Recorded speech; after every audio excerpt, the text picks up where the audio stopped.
मैं बस निकलने ही वाली थी यार, वो आदि के ट्यूटर आने वाले हैं तो मैं बस उन्हीं का वेट कर रही हूँ। नमस्ते मैडम। नमस्ते, आप कौन? आपके बेटे आदि का home tutor.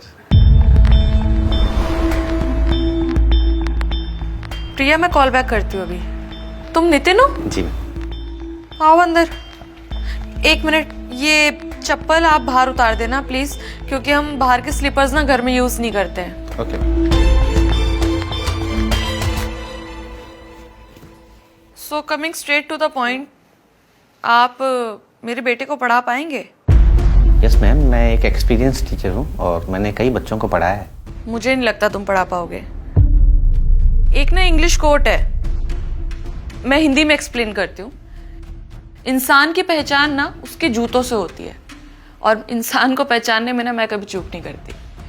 The point is कि मेरे बेटे का आईसीएसई बोर्ड है और सब कुछ इंग्लिश में ही होता है, और तुम्हें देख के लग रहा है कि तुम किसी गांव से बिलोंग करते हो।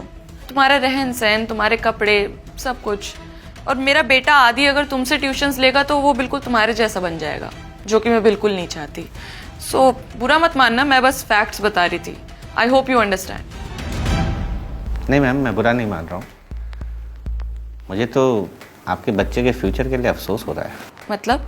मैम, माँ एक बच्चे की पहली गुरु होती है, और जिस माँ की ऐसी सोच हो वो बच्चा आगे चलकर क्या करेगा। कहना क्या चाहते हो तुम? मैम, आपने मुझे बहुत कुछ बोला और मैंने आपको बगैर टोके सुना। अब मैं आपसे कुछ कहूँगा लेकिन आप नाराज मत होइएगा। शायद आपने ना अनपढ़ होने की परिभाषा गलत किताब में पढ़ लिया। शिक्षा पर सभी का समान अधिकार है, और जिसे जीवन में कुछ करना होता है ना, वो समाज और परिस्थितियों से हार नहीं मानता। आपने मुझे कहावत सुनाई ना, मैं भी आपको एक कहावत सुनाता हूँ। हिंदी में ही सुनिएगा। जिसे पढ़ना लिखना होता है ना मैडम, वो पढ़ ही लेता है। उसके लिए उसे शहर या अच्छे इंस्टीट्यूट की ज़रूरत नहीं होती, अच्छे कपड़ों की ज़रूरत नहीं होती। अनपढ़ वो नहीं होता जिसे पढ़ना लिखना ना आए। अनपढ़ वो होता है जिसे लोगों की इज्जत करना ना आए, जो दूसरे की शिक्षा का स्तर उसके कपड़ों से आके। गांव वाले ऐसा नहीं करते मैडम, वो सबकी इज्जत करना जानते हैं। हाँ, आपके इस शहर में पढ़े लिखे अनपढ़ ज़रूर हैं, जो एक मिनट नहीं लगाते दूसरे को बेइज्जत करने में। वो ये नहीं सोचते कि सामने वाले की क्या ज़रूरत है, क्या मजबूरी है। बाकी रही मेरी बात, 12th में मैंने स्टेट टॉप किया था, यूपीएससी का मेंस क्लियर कर चुका हूँ, इसीलिए एनबी कोचिंग ने मुझे हायर किया है।